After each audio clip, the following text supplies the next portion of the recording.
Verið velkomin í 90 mínútur. Pepsi Max-deild karla á enda og já, þetta var áhugavert sumar. Allt það sem hafði verið spáð fyrir mót gekk eiginlega ekki eftir og já, saga sumarsins verður ekki sögð nema að ræða við aðalmannin sem var alltaf í fréttum og endaði með gullskóinn, sjálfan Gary Martin. Hann mættur til að ræða við mig og just switch over to English. Gary, how are you after the weekend? Bit tired. Bit tired. It's been eventful, rough. Yeah. A lot of drinks.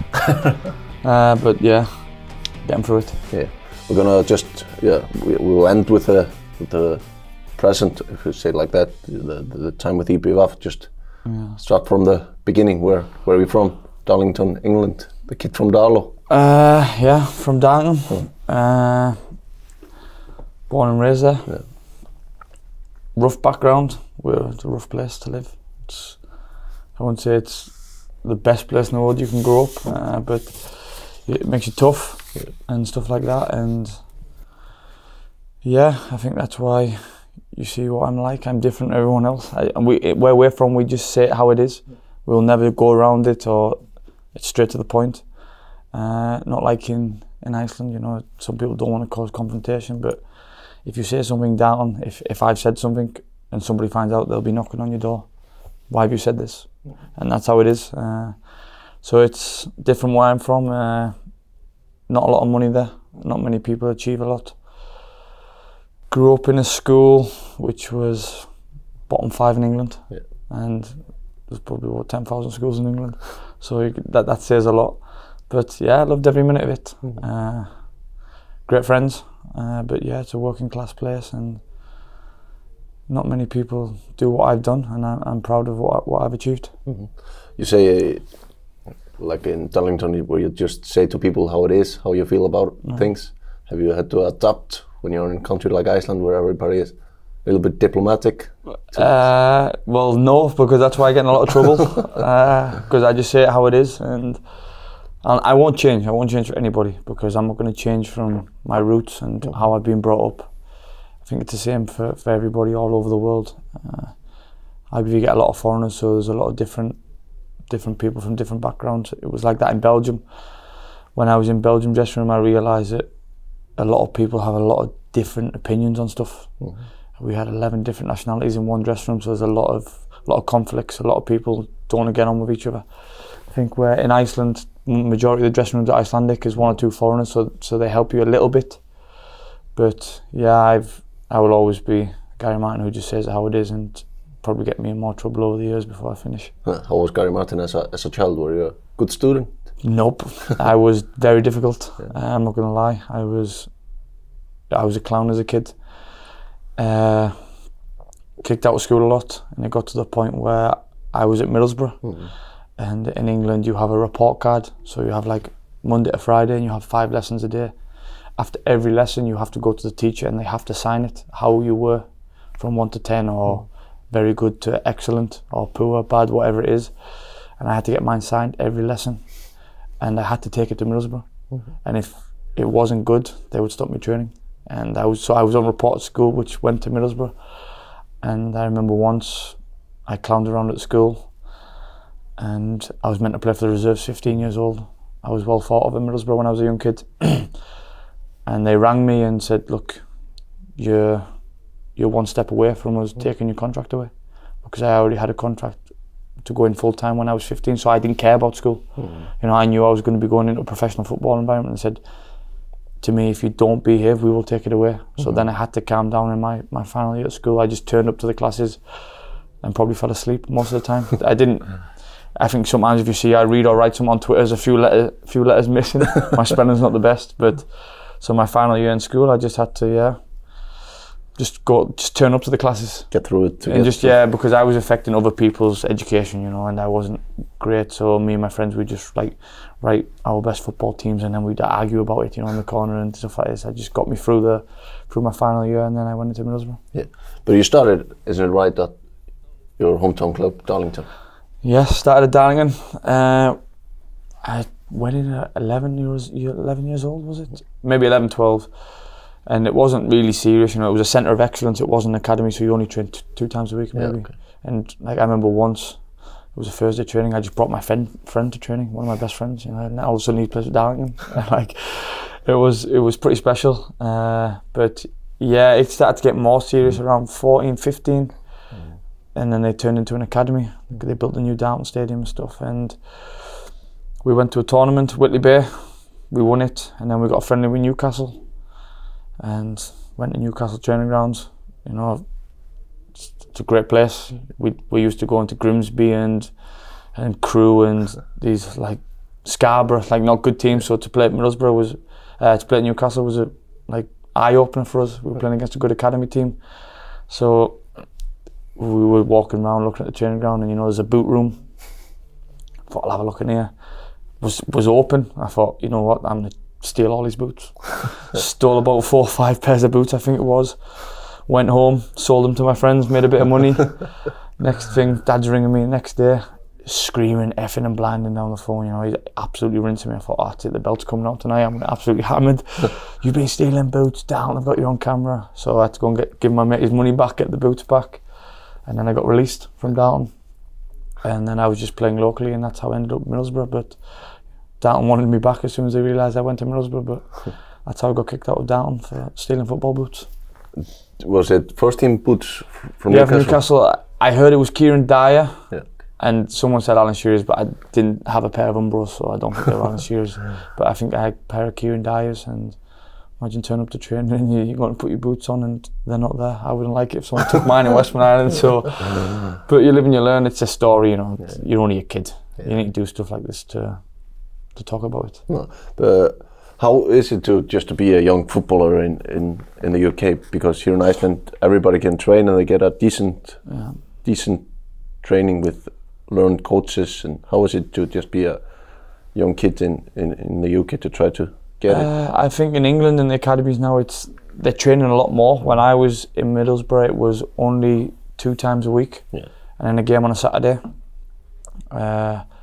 Or might have been 2 times. Then it went to 3 times. It was Monday, Wednesday, Friday, I think it was, in the game on the Saturday. But I think if you're not in an academy, you train Saturday, play Sunday. Do you know what I mean? There's kids here who are not like, they do it for fun. They get to train every single day. But when I was not in an academy, I was training on a Saturday and then game on a Sunday on my Sunday league team. So if I didn't train with my friend, like play with my friends, I wouldn't have got better. I wish I'd grew up in Iceland with the mentality I had, because I was only ever going to be a footballer. I couldn't be anything else. Like seriously, what am I going to do if I don't play football?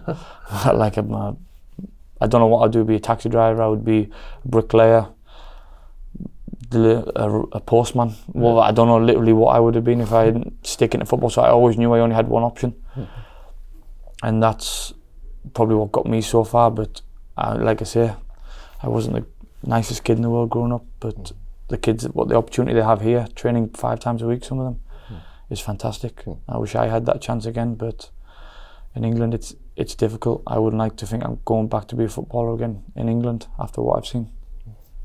But after Darlington, after they release you, does Middlesbrough come up shortly after that? Or? Yeah, I was playing for Yarm. I was playing with my friends in the 5th division. Like, and they have a Teesside league and there's 5 leagues, and I was scoring like 8, 9, 10 goals a game. And the Yarm were in the top league, and all their players went on trial to Middlesbrough and Newcastle. And so the guy rang me. He said, "Look, you shouldn't be playing in the 5th division. We played a team in the 1st division. We beat them 18-0. You know, and it was like, what are you doing playing there?" I was like, "Playing with my friends." I left Darlington. He said, "You can come play with me, and I can get you trials."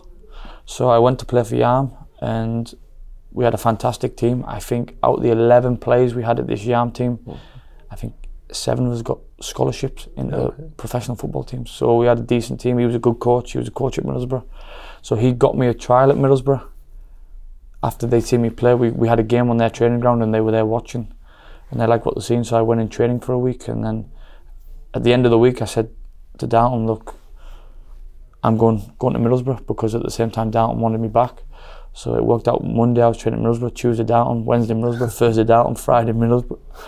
Game on Saturday for Middlesbrough, and then a game on Sunday for Darlington. It was just non-stop. And I couldn't do it after 2 weeks. I was like, I was meant to play a game on Sunday for Middlesbrough, but I didn't turn up. They were like, "Where were you?" I said, "Oh, I played for Darlington." They were like, "We didn't know Darlington wanted you," and then they just offered me a contract. Said, "Look, we want to sign you up until you're 16. I was 14 at the time, so I chose Middlesbrough over Down every day of the week. And how was it to go into a big club, Premier League club at the time? You know, it didn't faze me that much at first. I just was a kid playing football. Obviously, when you went in as a full-time employee, that's different because you see the first team players every day and you feel like you're a midget. You know, you see people like Mark Spent, Yakubu, Hasselbank. They're like monsters compared to you. And when I went in, it was just like, I'm a footballer now. I like literally thought I'd made it, which is not good because you don't know really what's going to come when it comes. Yeah. So I was like, I've made it, and that's me now. I'm going to be a professional footballer, and it doesn't work out like that. Just the first 2 years you were as a schooler? Scholarship, yeah. First year is a nightmare for any kid watching this. The first year, you have to do all your jobs, and the second year is bully you. It's as simple as that, and it'll always be like that in England. The second years are in charge of the dressing room because they're a year older than you, and they've been first year, so they want that power of bullying the young kids. So when you go in and you see the second years, you're like, and they're like, you get nicknames and stuff, and they'll do stuff to your clothes, and it's just part of growing up. It makes you a man. It's not nice the first year. I had Franksy, who plays with me in Westmoreland. He was a year above me. He was a second year scholar. He was actually all right. He used to take me to training and stuff and take me home. But some of them were horrible. The lads from Middlesbrough and stuff, rough backgrounds. Like, they knew how to intimidate you. But it's probably the best. It's the best time of your life as a football player. As a scholar in England, you do stuff, and it's just, you think you're the king. You know, you've got no bills, nothing to pay. You just have your own money. I think it's like maybe 30,000 Icelandic a week in your pocket. Middlesbrough take care of everything, so it's just free money to spend what you want on.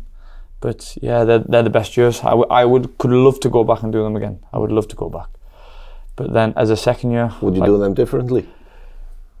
The first year, yes, because first year I had a lot of problems. I was overweight, you know, I was fat, always in trouble. You know, first time I got paid, 16 years old, I was in a nightclub buying drinks, thinking I was the man, and that's why Middlesbrough moved me from Downton to Middlesbrough to live with the secretary, because I was always out partying, even though I'd never kicked a football really at a decent level. So I would do the first year again. Second year, I was happy with my second year. I scored goals. I was a bit over the top. I took the bullying to a little bit of an extreme. No, it wasn't bullying. It was just intimidating the first years. I was probably the most difficult out of all the second years to get along with. That's just me, you know. Like, one day I'll be your best friend, next day I'll have a problem with you. That was how I was. But I think out the second years, who made it as pros? It was only me and Richie Smallwood at Blackburn now. Yeah. So, and we were probably the two of the most difficult to get along with, and that's how it was. But my second year, I was happy with my second year. Scored a lot of goals, and I got a third year, which was an extra year. But I remember walking in to get my third year scholarship, and we were playing a reserve game, Everton away. And every day in Middlesbrough you have to wear a black tracksuit for training. But if you're playing a game, you wear the red tracksuit. So we went in, and there was 4 of us in red tracksuits. And it was basically, these are the guys that are getting on new contracts, because the guys were training them, the guys in the 4 red tracksuits were travelling with the reserves. Yeah. So I knew I was getting one, but I seen the guys come out and they had like 2 pieces of paper. So I was like, oh, it's just an extension. And I went in and I sat across from Dave Parnaby, and I looked, he pulled out this envelope, brown envelope, and like these 4 or 5 pieces of paper, and I was thinking to myself, have I got a pro? And I was like, nah, I can't have got a pro after the stuff I've done this year. And he pulled it out, and it was just like, I got an extension contract, but it was about 25 different things I needed to change so I wasn't kicked out. And I was like, Jesus Christ, it was like a rule book. And I was like, oh my God, maybe I am difficult. But then again, like in my third year, I didn't change the stuff that I should have changed. It doesn't matter how good you are as a football player in these clubs. If you're difficult and you're a problem for them, they've got a conveyor belt. They've got the next ones coming through, and the next ones, and the next ones, and the next ones. They've got kids down the line 4 years behind you who they think will be better than you anyway. So you cannot act how I acted in Middlesbrough, and you've got to be more professional than I was at that time. But I don't regret it, because I've got a lot of good stories, good memories. Me and Frankie talk about them now, like some of the stuff I did, and he just say like, what were you doing? He's like, because he still believes, I still believe I would have got a professional contract in Middlesbrough if I was completely different person to what I am. Football-wise, I would have got one. But you can't be a big kid at 19 years old like I was, spitting my dummy out if I didn't agree with something, and one day I'd be the best player in training, and then if I didn't like something, I'd walk around for free trainers. You can't do that. I would love to go back on my third year again, because I played for the first team in the pre-season friendlies when Southgate was there. And then Strachan came in, and you couldn't behave like I did under him, and I was out the door. The next stop was Akrones. Yeah. How was Gareth Southgate at this time? He wasn't very, how do you say it? Not many people who would have guessed that 10 years later he would be bringing England to the semis at the World Cup. How was he as a manager? Great.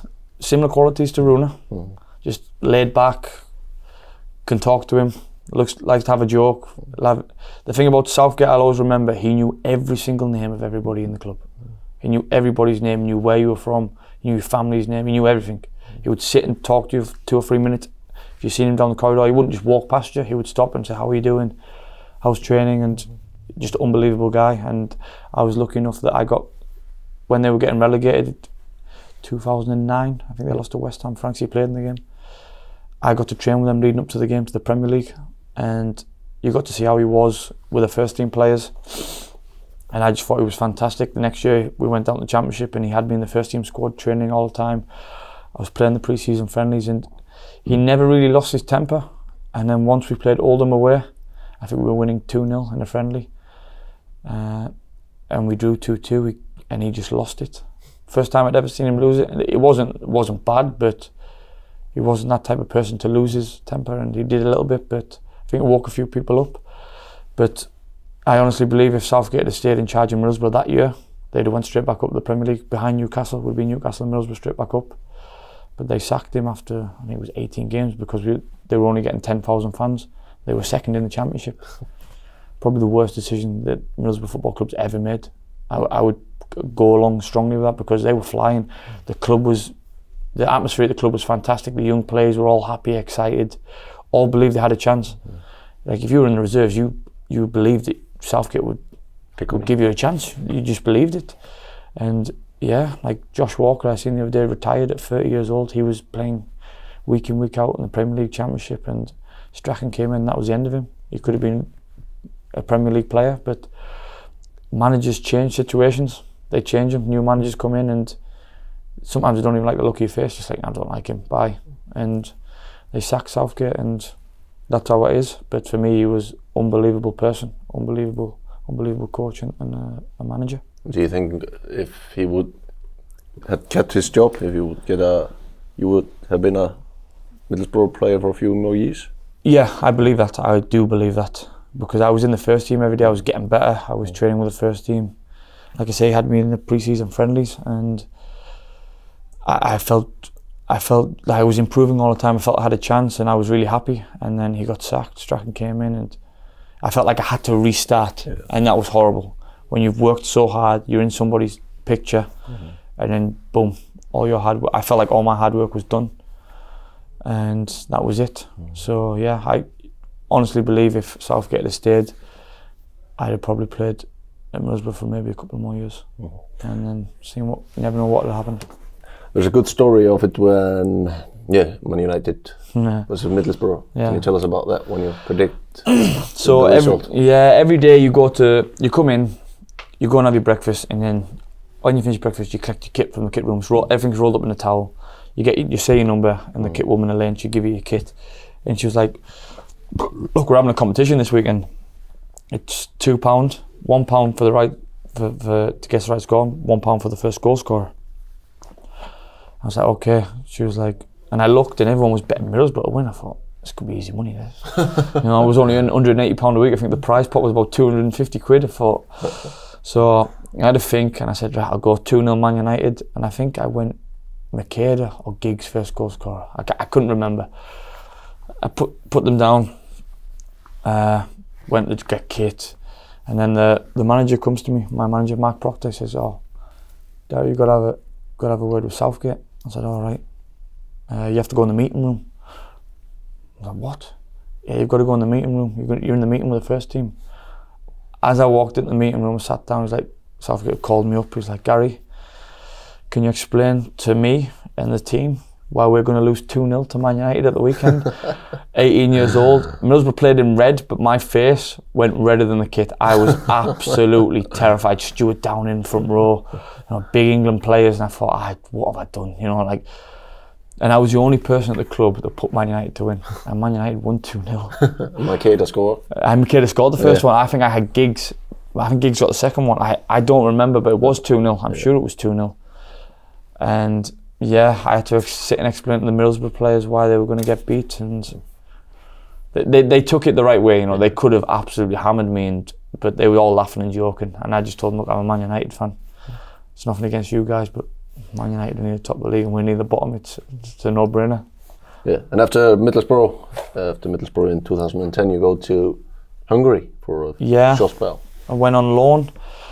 Gordon Strachan was a manager at Middlesbrough. I was speaking to Steve Lennon last night about this actually, because I had one of his, I think it was coaches, Willie McStay. He had a good friend in Hungary and they needed a striker, so he rang Strachan and said, look, there's a decent player in the reserves.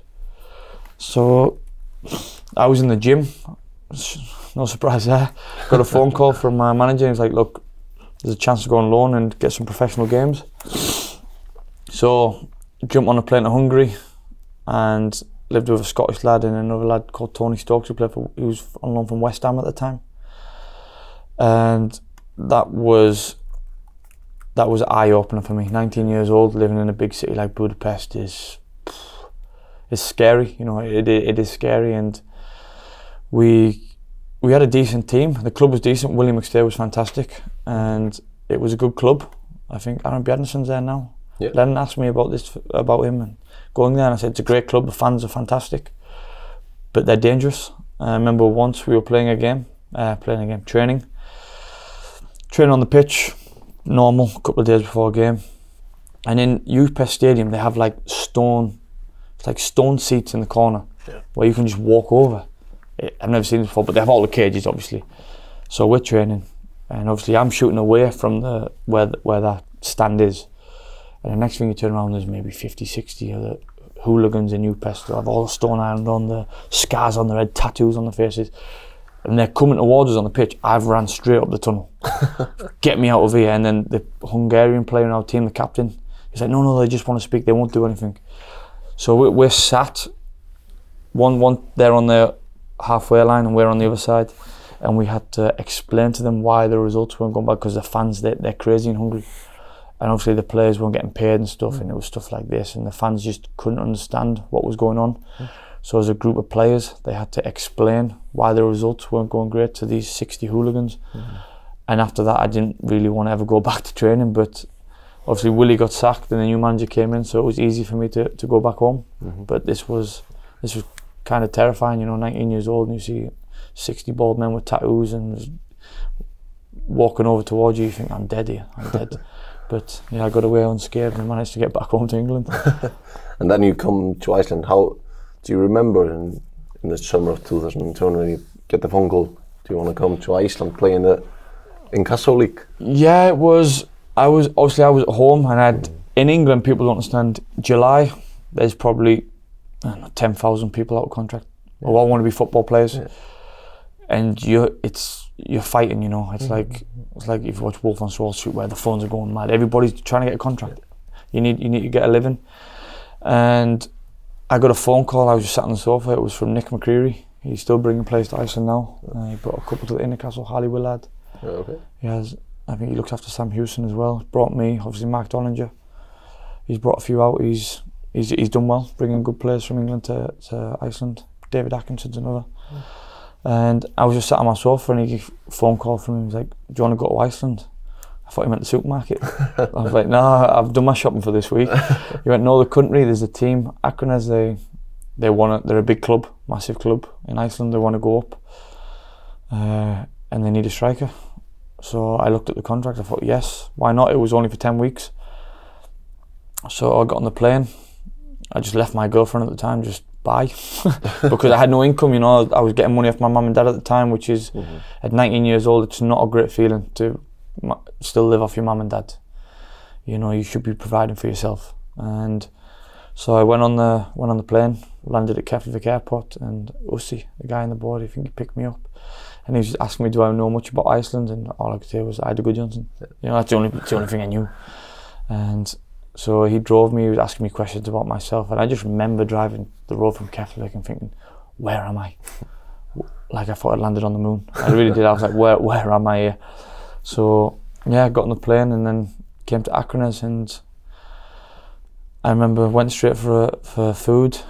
They paid for it. Went to the supermarket. Doddy Goodjohnson took me around, put everything in the basket, explained everything to me, what was in it, healthy. Obviously, he was a top player himself, and we were in there half an hour, 40 minutes, and then the basket was quite full, and he just paid for it. And this, for me, this is one of the best things anybody's ever done. This is pretty special for a kid who's just come from England. I had no money at the time, you know. I'm going to admit I didn't, and he paid for all my shopping, and this was a great thing from a great person. I've got a lot of time for him, and yeah, then I was in Akranes, and the show started in Iceland. Yeah, 10 goals in 9 games and you obviously just signed a short contract, but they made you extend it. Yeah, I remember we played Grotter at home. We won 6-1. I scored, and I think I set up 3. Yeah. And I knew there was teams in the Pepsi League that wanted me. Yeah. I knew it. I'd done so well. But I was happy in Akranes, you know, like the same as I'm happy in IVV, so I signed again. If Akranes wanted to sell me, they would have sold me, but they didn't. And I remember after the game, they basically, Doddy and the other guy locked me in the room and said, look, let's sign now. They had the contract in front of me, and we were in there 25 minutes, 30 minutes. I was still in my kit, I think. They knew that I think there was teams there watching, and I said, look, I can't sign now, I need to speak to my agent. So I spoke to him, and they were ringing every day, look, we need to keep Gary, we want to keep Gary. And then I signed, and I was happy. The biggest thing for me was they were like, yeah, you come back in January, but we pay you October, November, December, and when you're 19, so I said, well, I go home for 3 months and you continue to pay me? I was like, yes, no problem. And I just signed, you know. I never knew what the pre-season was going to be like. So I jumped back on the plane in January, and I was ready to go. But when someone offers you 3 months off with pay, you have to take it at 19. But how was it you obviously have done a lot of them now, but the first Icelandic pre-season? The first one I took too serious. Oh my God, I remember I was training in the gym, then I was training on the night before football. So I had gym morning, gym before training, and then training. And I remember the first pre-season we had Breidablik, who had just won the league 2010. KR, Stjarnan, I think it was. Selfoss and a few other teams. Grotter, I think, in our League Cup game. Yeah, League Cups. So I thought, you know what, good test, play against the best players. I remember we played Breidablik, we drew 2-2, I think I scored 2. I can't remember, but I remember Breidablik were missing a lot of players playing for the under-21s. And then we played a lot of games, and I was scoring all the time, and played Kawakiri away, and we went there, and they were in the Inner Castle, and I scored 4 at that time. And after that game, Doddy Goodjohnson said, we have to sign another contract. Because they literally thought I would just walk the Inner Castle for them, because I was just ripping teams apart. Obviously, I was 150% fit. I'd never been as fit, I don't think, and I was just running past people that looked like they weren't there. And yeah, we played Akiri away, and I scored 4 the next day. He was like, Gary, we want to sign a contract now for next season, because they knew we were going up. So they offered me a new contract, and I signed that one. And then we played KR, and this is we played them on their outdoor pitch. Yeah. It was terrible, I remember. And I remember him chasing a long ball over the top, and the goalkeeper came out, and he's kicked me all the way down. And I felt like he did it on purpose, because he nearly broke my leg. And I can't remember if he got sent off or he just got told to go off and bring another keeper on. I can't remember. But I remember I said to Runa, Runa came to me, that was the first time I'd ever met him. Obviously he'd said something in the press that he had no idea who Gary Martin was in 2010. Like, it was in the media, KR trying to get me. He was like, who is Gary Martin? Is he an actor? And then obviously this was the first time I met him in 2011. And I said to him, you just wanted to kick the best player off the pitch. And he just started laughing at me like in an arrogant way. And because I actually thought I was the best player on the pitch. I didn't know how good Biadney was and these guys, Cat and Henry Oscar at the time. I was just in my own bubble. I said, you did that on purpose. And he was like, it was a bit of a confrontation. And then that was the first time I met him. But then we just continued scoring, and then won the Newcastle League at the time, and it was the Pepsi game. Yeah. How was it? Obviously, if you Google the news from that time when you're in Akranes, you're not always saying nice stuff about it. How? When you look back in time, how really was it to be? Everything I said at that time is how I felt. Don't get me wrong. I think I said when I was 21 I'd never live in Western Islands. But you were 20 and young and. Yeah, but the thing is I couldn't drive. Yeah. I didn't pass my driving license until I was 22, 23. Yeah. When I moved to KR, then that's when I got it because I failed twice in England. But I was living in Akranes, and you know when you first go there, there's like an excitement. It's an adventure. So the first 10 weeks they flew by.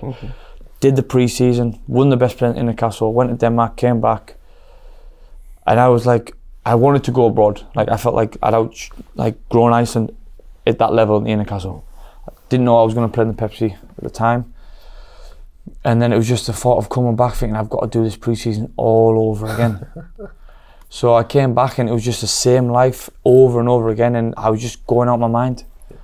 And like it got, I think it was March, April, I felt like I'd been there for 2 years and only 3 months had gone by, and I thought I can't do this. I was just doing the same. If I left my house at 10 o'clock, 10:15 I'd seen the same person in the same spot.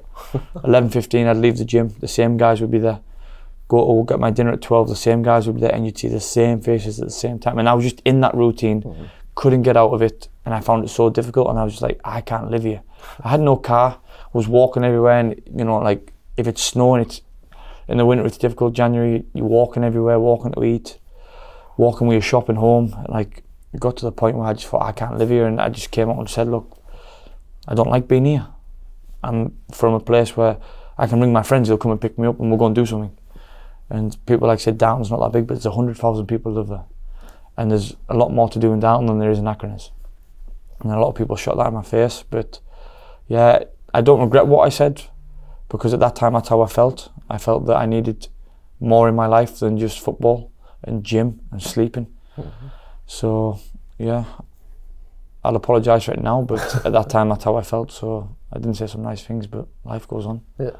And at that time in Akranes, your Twitter is coming up and you get pretty popular there with so the fan, he told me to make Twitter, and I just started writing loads of garbage, you know. I thought no one's going to care what I write. Then all of a sudden it was boom, boom, boom, boom, and eventually it worked out well because it was a tool to get out of Akranes.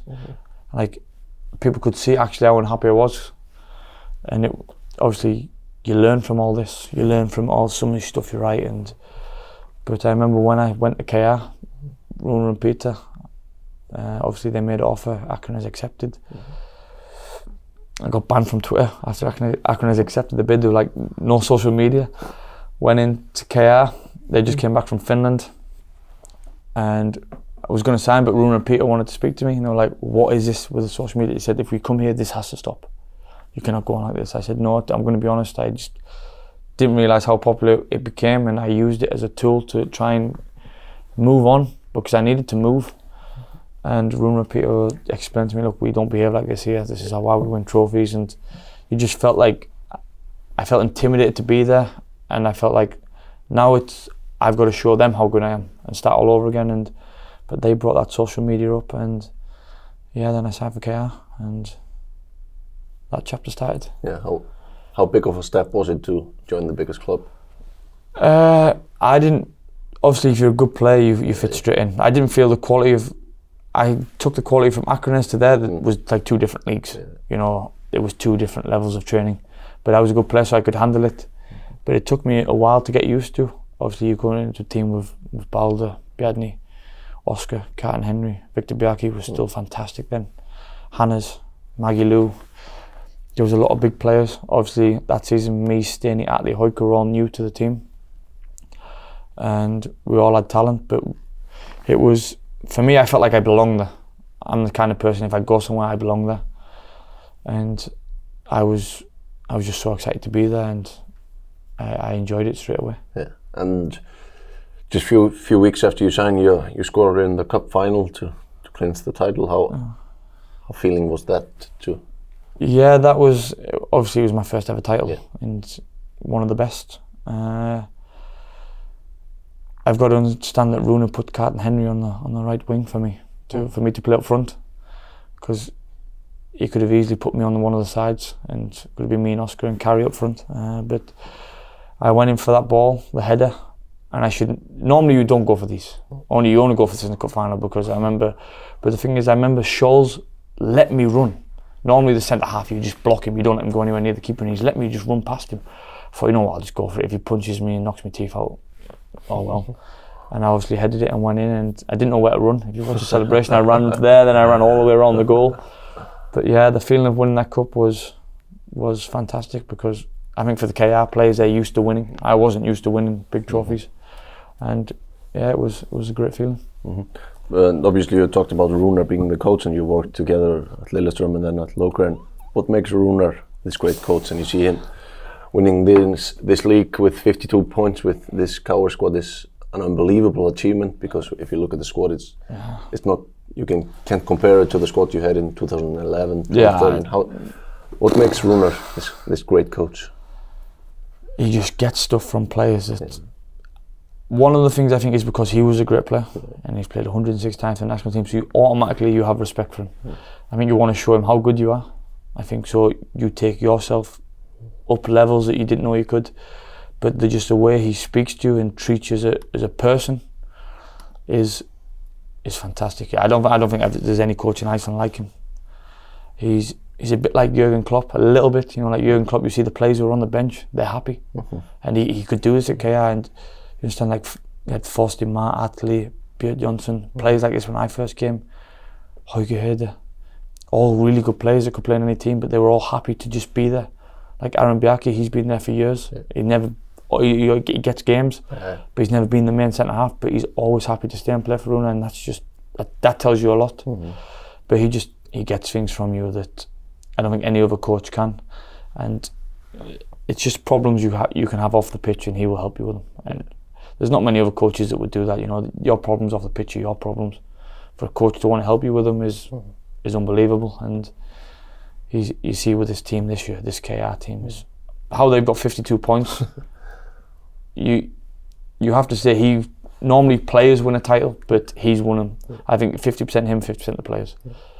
I look at things like Palmi when he first came back to Iceland, and I think he admitted himself his first 3 years in KR weren't good. Rúnar comes back, first season he gets a bronze boot, second season he's one of the best players in the league. Top goal scorer for KR. Top goal scorer for KR. 2 seasons in a row, just because Rúnar came back. You just get stuff out of players that everyone was talking that maybe when I left 2016, Palmi wasn't, maybe he was coming down. Rúnar comes in, boom, Palmi's back. Best player, one of the best players in the league. Oscar, one of the best players in the league at 35. Just a thing that Rúnar can do. There's no other coaches that can do this. But I think Rúnar having Bjarni as assistant is fantastic, because Bjarni can do the things that Rúnar doesn't want to do. Bjarni will let players know.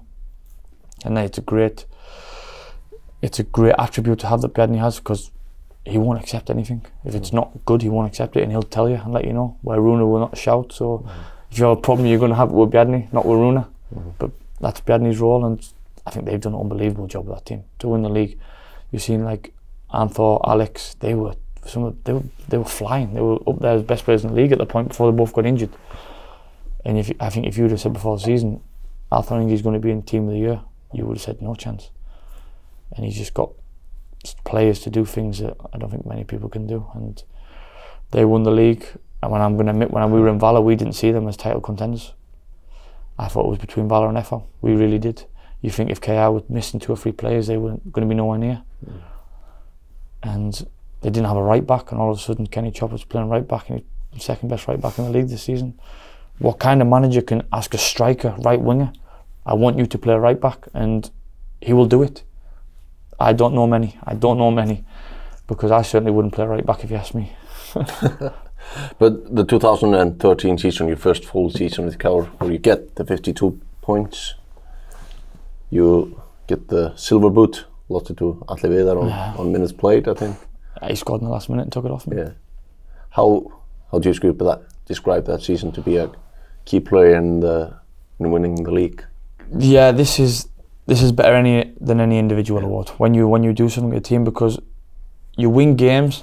I remember one game we won away, Viking Goldesvik away, 1-0. Greta scored, and that's what wins your championships. When you go to the bottom teams and you get 1-0, And I remember that game clearly because when Rooney took me off, Carlton Henry had about 6 chances to score and I didn't get one in the whole game, but we didn't score any more goals and we won it 1-0.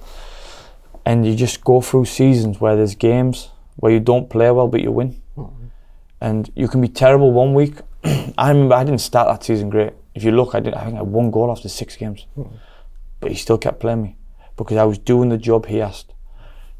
And I think Rooney, if you always look at his strikers, he always wants a striker who's running a lot up front. It was Gudjon Baldursson before me, it was Forsten Ma, then it was me. Rooney obviously left and then he come back this year and he brought Björgvin in. Guy who will run a lot up front, he has his ways. And I was doing my job. I was running, pressing, chasing every ball. Even though I wasn't scoring, I wasn't playing well either, but I had 2 good games. I think I had the 4 game at home and then the Ibiza away. But I remember I always came into my own a little bit and I got a hat-trick against Filky. Then I felt like the season for me was starting and I played a big part, but a lot of us did. I think when you win the league, it's not about just having one guy who scores a lot of goals. You seen with KR this year. KR that year we had me, Oscar and Balder. I think Oscar 7, Balder 8, me 13. And I didn't take penalties. If I had took penalties, I think I could have been near that record that year. Bruno would never let me take them. Don't know why. But yeah, we had a great squad and it was always, it's a great feeling to be part of something. It's a great feeling to be part of something. And then I remember Jonas came on the pitch, the last game we beat Fram, we won the Golden Boot. 10 seconds later, Atli Vidas won the Golden Boot. But I wasn't that bothered because we won the league. And about a few weeks later, I thought, imagine if I'd have won the gold. But everything happens for a reason. Yeah, a year later you do it. Yeah. You take the Golden Boot. Yeah. Does individual awards like that mean anything? I think 2014 we'd already won the cup and we couldn't win the league. And I remember we were training one day, running around, and Runa called over and Peter and said, look, you have a chance of winning the Golden Boot. We can do it. We're not just going to play for you because we still want to win games and play our certain way, but it's there to be won. And I thought, you know what, go for it. And I managed to score against Filky. I scored against FO in a 1-1 at Capra Cricket. And I ended up with 10 going into the last day of the season, and I needed at least 2. I think I would have won it with 2 because Glenn had more penalties. And I remember I scored the first 2 and I thought, right, I'm winning, but I thought if he scores, then I've got to score. And we got a penalty. And I remember getting the penalty thinking, if I score this anyway and he scores from open play, he still wins. So that penalty didn't really mean anything. So I took the penalty, scored, and I just remember it came over the tannoy, Fjolny 2, Ibivov 0, and I was just like, I've won it. But then it was just like these individual awards, when you can't win anything as a group, then they mean something. You know, they do mean something, but you'd always choose the group, the cup and the league over individual awards. But like I said, that year I won the cup and won the Golden Boot, so it was a decent season. And obviously after the 2014 season, Runa goes away and Bjarni took over. And everybody can see it, you have scored 13 goals 2 seasons in a row, competing for the Golden Boot, but Bjarni doesn't believe that you are good enough striker to lead the line at Cower. What really went on? Because it was a lot in the news that you didn't get along together. No, like you got to understand, Bjarni's the best player I've ever played with. And I've said it every time, I have no problem with Bjarni as a person, as a football player. Probably I wouldn't have a problem as an assistant, but as a manager we had a problem because he's in control of everything. When he was a captain, obviously Runa was in charge, but Bjarni would tell you stuff on the pitch, you listen, because that's his job.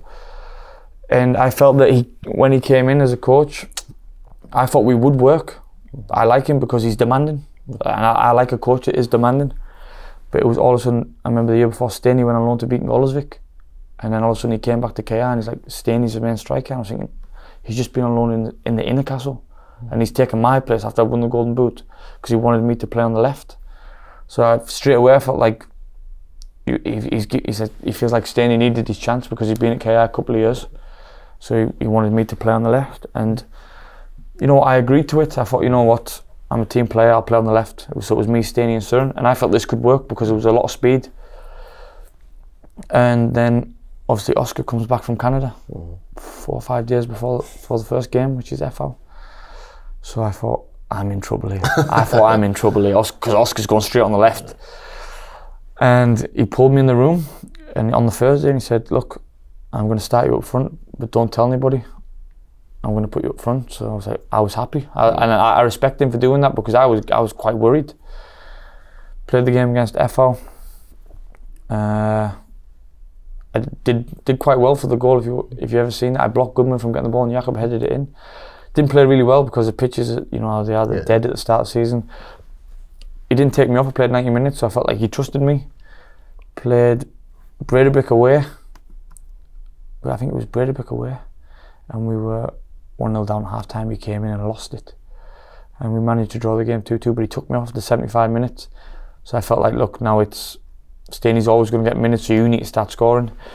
And I didn't think I'd start the next game, but he started me again against Filney. And I never ran that much. I scored a lucky penalty. And yeah, I felt like, okay, now I'm going to play. Played 90 minutes that game, then we played Filkey away and I got injured. And Steenie came on and scored. And I was like, oh, I'm like, I knew straight away. I thought, I don't believe this. And then bring Holbert yeah, so like the 6th game I was injured, KR were winning. I felt like I wasn't that important. And I didn't like it because I think there's different, you still need to make me feel important. I didn't feel it. But then when Holmberg came in, Bjarni actually did quite well. He was like, I need you, like I would like to get you back. But then some guy put on the internet that he'd been told Holmberg will play up front and Gary will play on the left. And I was thinking, well, what about Oscar? What about Søren? What about Steenie? So I was like, and I tweeted the guy back, sorry, I forgot you work with Bjarni and Gummy. And caused a lot of problems because then obviously I got back and Bjarni took me out of the team. Holmberg was up front. And the guy tweeted me back, oh sorry, Holmberg up front and you on the bench. And I remember I came on a Calper cricket that game and I won him the game. Yeah. And the problem started before then because Bjarni had told me stuff like I was going to play this game, I didn't play. And I don't mind if I'm not going to play, but don't tell me I'm going to play. And I wasn't fit enough anyway, so if he'd asked me, I'd probably told him, but I'm quite stubborn. And it just started to like, around the middle of the season, after the Calper cricket game, that's when it started to get bad because I remember he didn't even say well done to me after that game. He just walked out. And I came on at half time and won him the game. And, you know, then all of a sudden it just got bad, but nothing really happened. Maybe I'm not easy to manage if I'm not playing.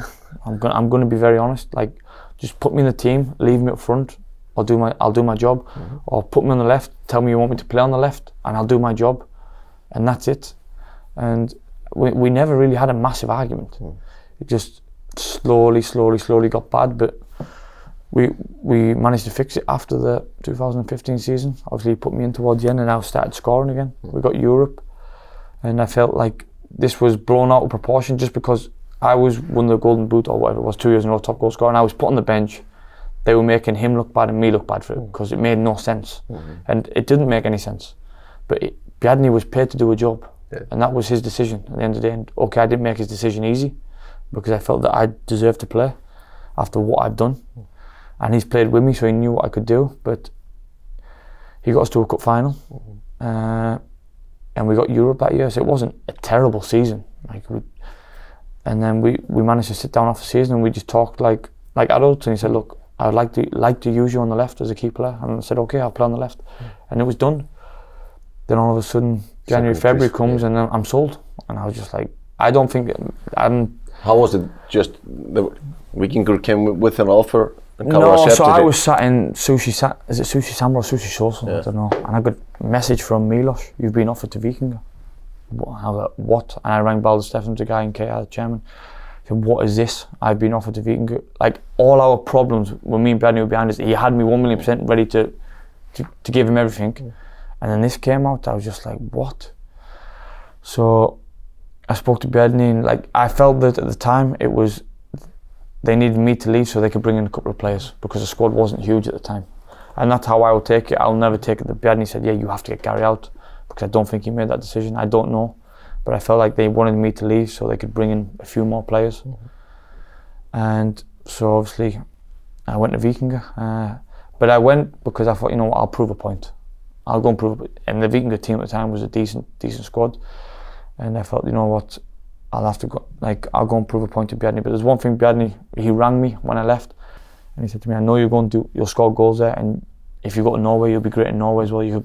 and that for him to say that, it's like if you go abroad, he said, I know you could do it in Norway as well. And that was the last thing he ever said to me on a phone call. And I've got no bad feelings towards Bjarni as a player, coach, assistant, but just as a manager, I felt it didn't work between me and him because we're both very stubborn. I'm a stubborn guy and he's a stubborn guy. But yeah, I went to Vikingur and that was that. Yeah.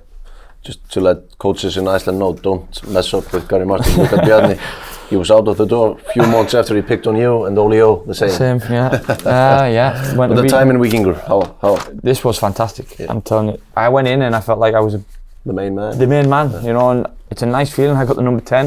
Obviously, Aaron Ellis had it before me. He's probably 5 times better footballer than me, but I score more goals. So, but yeah, I took the number 10, and obviously you had Igor. You had a few big characters, and Halli and Alan Lown in defence. And this is probably the most underrated defence partnership I've ever played with. These two are unbelievable. Alan was unbelievable. If he'd have been more of a bigger character in Iceland, he'd have been playing for the top teams. But he's just a quiet guy. And Halli also. For me, Halli's probably the most underrated centre back in Iceland. I hate playing against him. He's clever. He's good left foot and he's strong. So I went into there and I felt like this is a good team. It was me and Victor Johnson up front. Obviously, you got to stand it. We had me, Victor, Otter, and Andrew Runa, 4 strikers. Andrew Runa couldn't get a minute, and look at him now. So it just shows you how football is. And I felt that we had a great coach. Milos he's demanding also, but in different ways.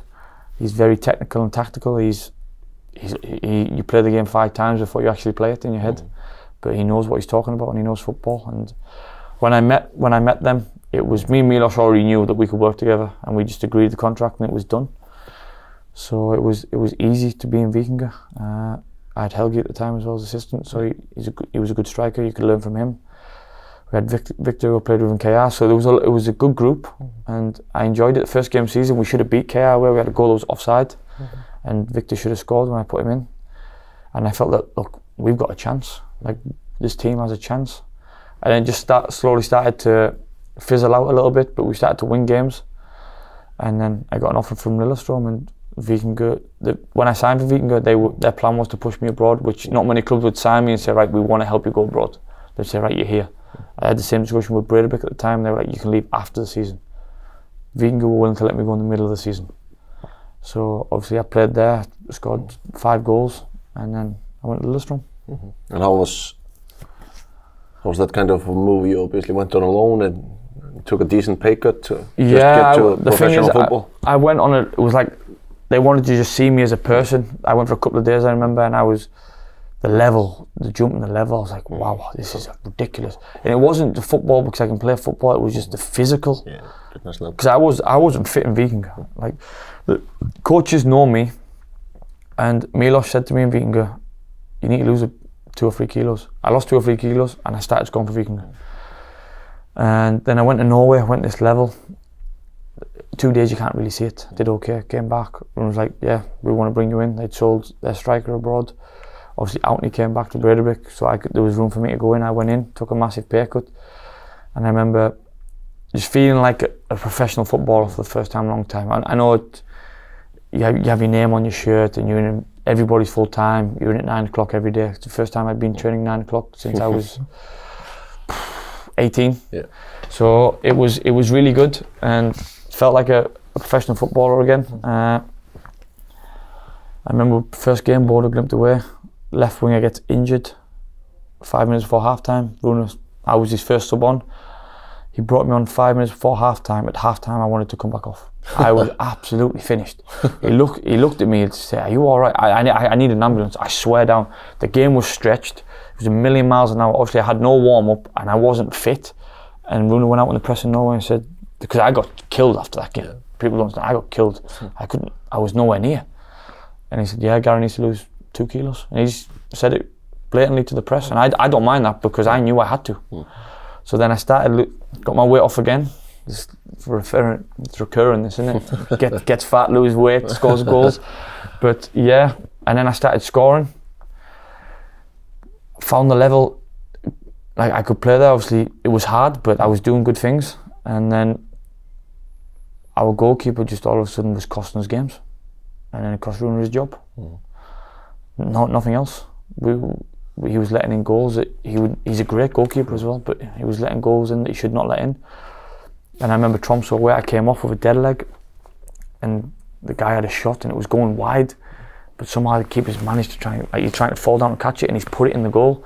And I just remember that was a goal that got Rune sacked, because we'd got a point in Tromsø. He just still kept his job, because Lillestrøm never go there and get points. It's a hard place to go. And that was it, he was sacked, and I just thought, I don't believe this. I've only been there 3 or 4 weeks and he'd been sacked, and I thought, what am I going to do now? Arne Ellenson came in, and I just thought, I cannot play for this coach again. Lillestrøm wanted to sign me again after the season, but I said, I'm not staying here with him. I'd rather play in Iceland. For the contract you're offering, I'd rather be in Iceland, and I don't want to play with this coach. So when I was coming back to Iceland, it was either, obviously I wanted to go to Valor FH at the time. I didn't want to go back to Vikingur because I'd been in Norway. I didn't want to go to that level. I wanted to fight for titles now. I wanted to stay at a good level. And in the meantime, Rune got the Lokeren job. Yeah. And obviously at that time I'd come back to Iceland, and Rune took over Lokeren. And how was the Lokeren time? I think it's 8 or 9 months that you are yeah, there. this is the strangest club, one of the strangest clubs I've ever played for. The owner takes his decision. Yeah, the owner, like, I remember I went on trial. It was like a trial first, like Sverinario there, and the level was a big jump from Norway, I'm not gonna lie, but I'd had 2 months off. So I went from Norway to doing nothing to going to Belgium, and this level's not easy. So basically it was like I went from Iceland to Belgium, and Alfred did it as well. It's not easy, and he had to go back to Scandinavia, and then he went on to be a fantastic striker all over Europe, and it's not easy. So I went there and I felt I held my own. I scored in the friendly, got a contract, and I remember when I was going to sign the contract, went in the room, president's there, like you say, he makes all the decisions. So he reads through all the contract, like every page. Normally you just read what you're going to pay, and he reads every word all the way through. So it's a 10-page contract. I'm sitting there, didn't want to sit on my phone. I was by myself. Obviously, agent had done it all, and I was just sat there waiting for him. 40 minutes later, he puts the contract down. The guys who work with him, they were explaining what was what, because he's quite old. Thought, right, like, Gary, you have a pen? Got a pen? And he's like, no, I want to read it again. I thought, I don't believe this. He went to pick up the contract again after 40 minutes to read it again. And they were like, everything is there. And he's like, okay. And they had to convince him. So then he signed, and then I signed. But he was willing to read that contract again, because he makes every decision. You could have the best player in Europe. You could have 100 people in the room. They all say yes who are part of Lokeren. If he says no, it's a no. His choice. So yeah, joined Lokeren, and that was an experience. Yeah. Best deal of a career. Don't want to say that. But after Runa's obviously sacked, and that's just the president's decision, just to get rid of him. Don't think he did a bad job, but he was out of the door, and was that? That was me finished. Yeah. Obviously, I was Runa's player. Yeah. The club didn't know me. Me and Rune bought me and Mohammed Ofkir from Lillestrøm, and I always thought I'd take the first season just settling in, the first 5-6 months, from January to the end of the season, just settling in, getting to know your players. If you can get 1 or 2 goals, I knew I wasn't going to start. Right. I was there as a backup, and Rune needed a backup, and I was happy to be. I thought, right, you know what, I'll be the backup this season, but next year I'll go for the main spot. And I came back in fit. Rune did a great pre-season with Adna. This was a perfect combination. Adna's a fantastic coach. I came back in fit as fire, but I had problems off the pitch which affected my time in Lokeren massively. I couldn't deal with them both, and like Rune brought in his players. What were they? Just with my girlfriend off the pitch, and I think everybody knows this in Iceland now, what the problems were. And so he did his pre-season, brought his players in, and 2 games he sacked. And I think I remember reading in the summer. Yeah, they sacked him after 2 games, and you're thinking, we had Club Brugge and Kortrijk, the way it's 2 hard games. Obviously I knew I wasn't going to play a minute, because I sat down with Rune and told him, look, my problems off the pitch are more important than football, and this is why I hold him in such high regards. He said to me, you just deal with them. They're more important than football. And he had the players anyway. He didn't, you know what I mean, I wasn't better than the players. I'll be honest, with the mental state I was in, I couldn't have played in Iceland, 2nd division. I couldn't have played. I remember the pre-season we were playing 5th, 6th division teams in Belgium. Kids who had just come straight from the pub, and I couldn't do anything. I was terrible. And I was just, you know what, I can't even play in the 8th level in Belgium, the way I am. So Rune was happy for me to stay at the side, get everything fixed. and then I would go on loan in January. That was a plan. I'd stay in Belgium till January, try and get all the problems fixed. He got sacked, new manager come in, and he didn't care. He was like, you have to leave. And I was like, the club knew the problems that I had off the pitch, and I said to him, look, it's not, them problems are going to get worse if I just abandon ship. And they had no respect for that. They had no respect for me or the problems I had off the pitch. And I said to the director, if this was your wife in the same position at the time, and I said this to you, what would you do? And then he realised, you know, and I was like, it's not going to happen. Obviously, me and my girlfriend, we broke up, so them problems weren't mine anymore. She went back home, and I just felt alone in Belgium. Bruno wasn't there, and you could see that they didn't want me to be there. They were putting me with the second team. The players were good to me. They were still trying to make me feel welcome and always inviting me, and Ari made things very easy. He's a great guy because he knew all the problems as well. Bruno did as well, and they all helped. And it was just, as soon as he left, obviously Ari has to focus on being the main left back in local, and he cannot worry about me. And I just felt alone, and I thought, you know what, they offered me to pay me to leave, and I thought, I don't want to be first of all, the club's run very poorly.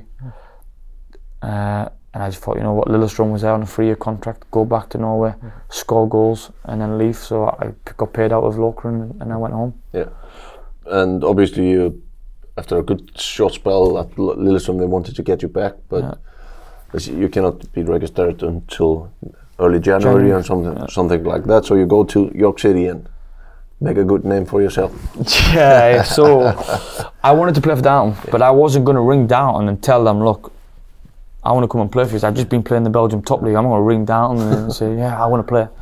Like, no. So the manager at the time, he knew somehow he knew. My best mate lives next door to a good friend of his. And my best mate said, oh, Gary's coming home. So York were on the phone, and I was like, for 8 weeks, do you know what I mean? They were offering good money to come play on that level for 8 weeks. I thought, my contract doesn't start till January Lillestrøm, so I went there.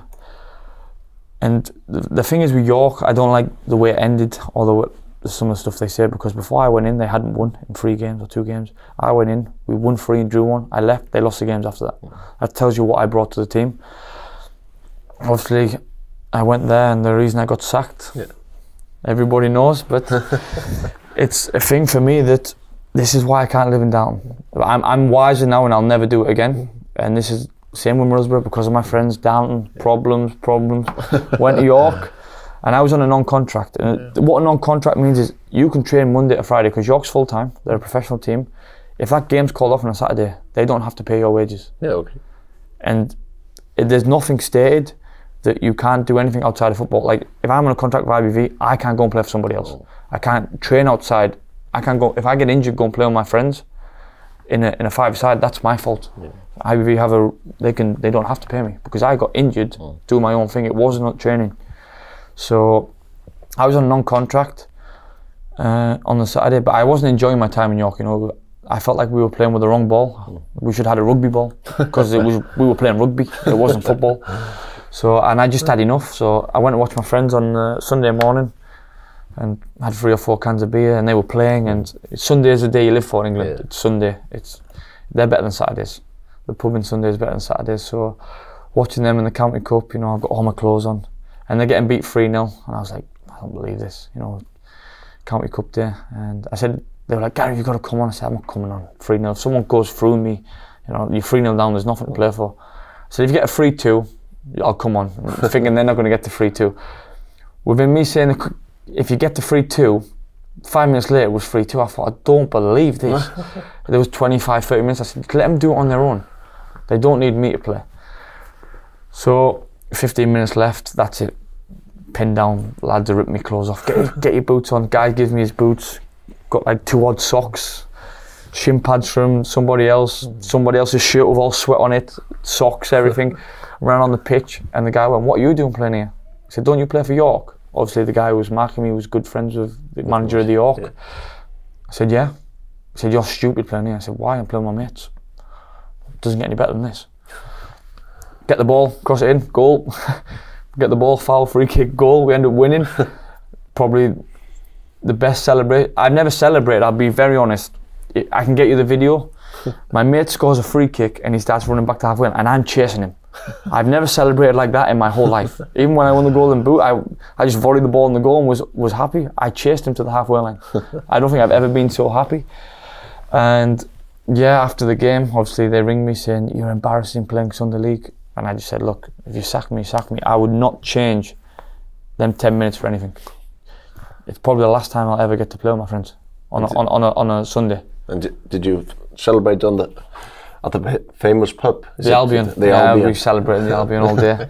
It's the only pub I think in England where you can just swing from the lights and jump up and down on tables and do whatever you want. But yeah, we celebrated all day, and obviously I put a video on celebrating we're going to win the cup and stuff. And you know what? I would not change that anyway. I would make that same decision if I could play for if I wasn't contracted now with IBV and I had 3 months off and my friends had a game next Sunday, I'd go and play it. If I was breaking no rules, I'd go and play with them. It's the best experience of my life. Them 8 minutes with playing with my friends who I grew up with since I was kids. It's probably the only time I'll ever get to do it until I'm 35, 36 and have a beer belly. Yeah. That'll probably be the only time I'm playing football. That's it. And after that, you have a 1 year at Norway. Don't need to talk about that a lot. No, definitely not. Just about this, there were some TV series doing. They were yeah, they followed me in the shower. Yeah. You know, I seen in the media the other day that Arnie Ellenson wants to come and train in Iceland. If you're a player and you're watching this or listening to this, whatever it is, if he's your manager, I've got 2 words: good luck. Good luck. Or get out. Or go and dig your own grave now, because you'll happily walk into it when he comes in. Because if I'd have dug my own grave and just sat in it and let them bury me, because I could not deal with this guy. This guy is, there's old school and then there's 5,000 years ago. This guy is not normal, you know. We went to a Marbella training camp and he made us drive 45 minutes to run on treadmills. Runners on the pitch. He was obsessed with treadmills. I think he must have treadmills in his house. And you would go to, when he got sacked, I would go to the gym and you'd see him running on the treadmill. I think he's just got this phobia of he has to be on a treadmill. I don't know what it is. But yeah, him and treadmills, they go a long way. He had us training like Marines. I know Norwegians, they're very good, but there's a line, you know, between crazy and madness. And he was flirting with that. I just lost my head, and then he took me off first game of the season against Bodø/Glimt away, and then I had this TV camera following me in the shower and stuff, and I thought this is just one big joke. And I remember the July I was playing, I started getting back into the team. I started played the derby game, you know, Vålerenga-Lillestrøm, unbelievable games, and I've been lucky enough to score in one, and that'll live with me forever. These games, they're special in Norway. But I wasn't enjoying football and I was playing these games, so I remember ringing Oliver Gardason and saying, look, get me back to Iceland. And at the time could have went to Stjarnan or Breidablik, and I just felt, and he said to me, look, you're playing every game, it can change. And I thought, you know what, if I start to be happy again, it could be a bad decision, but I wanted to come home in July to Iceland. I wanted to come back then. And then obviously the new manager came in and I was playing, but I just hated living in Norway. I just hated it. It was similar to living in Akranes. I was doing the same stuff, didn't have a car. And people don't understand, when you go from having a nice big house in Belgium and a brand new car and to go and living in a 1-bedroom apartment in Norway with no car and you're walking everywhere, it's a massive lifestyle change. And I couldn't deal with that. I thought, get me back to Iceland, I'll have a car and I'll be playing for one of the best teams. So do I regret leaving Norway? Yeah, because I know I can still play in Norway. But I just wasn't given, I didn't have the right coach. If I'd had Rune in a season for Norway, I'd have probably went on again. And I always think if I'd have went to Rune when he first took the job and played a couple of seasons under Rune, I would have scored a lot of goals in Norway, maybe went on to the next level properly from there. But yeah, that time in Norway last year was, it was just a year I wanted to delete all my life. Yeah. And on the 7th of January this year, you come home. Come back to Iceland, and there's a big press conference in the scale of Icelandic media. It's announced you signed a 3-year deal. And just how was pre-season with Valorant? I remember, obviously people don't understand this, I'd signed in December. People don't know this. I'd already agreed with Vala. And Lillestrøm had already agreed to let me go, and everything was signed and we just put it out then. So I knew I was going to Vala in the middle of December. Obviously at first I wanted to go back to Iceland, Vala was an option, but then they sold Patrick and they rang me and it was done. Because I just thought, you know what, I looked at this group of players that were there. Ollie Kelly was there, player I always wanted to play with, Christian Frey, another one that I wanted to play with. And I thought, you know, the Champions Tour, you know, Olio's tried to sign me 4 years, so he must think very highly of me. Tried to sign me for 4 years. I thought. He said it in the media. He was always trying to sign. Yeah, he was always trying to get me, and I always knew he was trying to get me, which it's a great feeling from manager. I thought, you know what, it's going to be like playing for Runa. Good one. So I go to Valor. Obviously, you have these brand new apartments, and like I'm saying, Valor is a fantastic football club. They run everything perfect. Like, the thing is, I was so settled there. I loved being at Valor. Like, and people think Gary's crazy saying this, but I have no bitterness towards him. I felt really comfortable. I felt so settled. I felt happy. I felt like I was at home. And then the pre-season, I felt like I couldn't play till February. Yeah. But I remember we did a yo-yo test in Ayrshall. Bearing in mind all the players that played the League Cup games, football, or whatever, it was Reykjavik Cup. We did the yo-yo test. I hadn't played a game and I finished third. So I thought to myself, these players they're not as fit as me, but they've been playing games. And in Valor and pre-season, you don't run. We did no running. Maybe 3 sessions in 4 months that I can remember. They might come out and say it different, but it was just boxes games, boxes passing games, possession games. Never any running. If it was running, it was to the halfway. Like, it wasn't very hard, and I think that was a big eye opener for me because I wasn't fit, and I felt in my body that. But I can't go. And people say to me, "Well, it is kind of my fault. I wasn't fit. I'll admit. But I'm not going to go to the gym and run in the morning, and then be tired at training and have the players screaming at me for not running. You know, there's big players at that team. There's Beki Ma, there's Hoikapal, there's Christian Frey, there's Adar, and you have Ori. You have a lot of players who played abroad. Bjarni Hannes. They want a good training. So I'm not going to run in the morning as well, and then come to training tired, so they can scream at me and have a go at me. So I had to keep my energy. So I would weightlift in the morning, and on the night we would do training, but there was no running. So my weight slowly went up. I wasn't fat. I was just a tank. I was just big, and I felt like the pre-season wasn't. There was no problem. There were a lot of injuries. Yeah, I was very unlucky. Also, Siggy wasn't fit. Oli Kali wasn't fit. Christian Frey wasn't fit.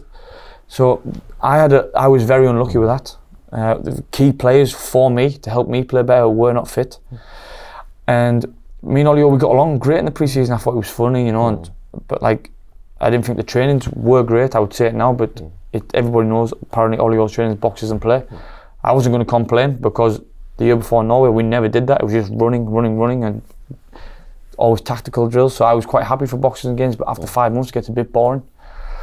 And I remember we had like it was a good group, and like me and Olio had no problems. Like, and I didn't see what came coming. I really didn't, but I felt that I was nowhere near fit enough in the pre-season, going into the season, and then obviously what came next, I was never expecting that. And obviously that comes after you lose at home against IA in the league.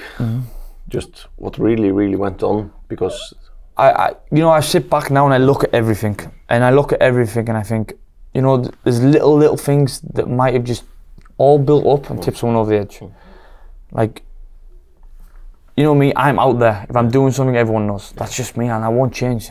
Like I say, I'm coming from a town where nobody does anything. So if I'm going to do something, like, I'm not doing a show off, I'm just doing I'm enjoying myself. So obviously, I think Olio wanted me to stop going to the gym. I managed to stop doing that, but I felt that, look, I've been to the gym for 15 years. I know my body. So, and it was just little things. And obviously the pre-season, the whole team went to Bradenton, and Oli Kali went to Miami. I don't think that is a problem, but you can look at it as a problem. But we had 2 days off. You can do what you want. You've got 2 days off. There was no rules, regulations. You must all stick together. We went there, had a good time, came back. Olio said on Monday, "How was Miami?" Just laughing and joking. So obviously I don't think that was a problem, stuff like this. But in your mind, you think, has this all built up? And I remember we lost to Akranes. And I didn't realise this till somebody mentioned it the other day.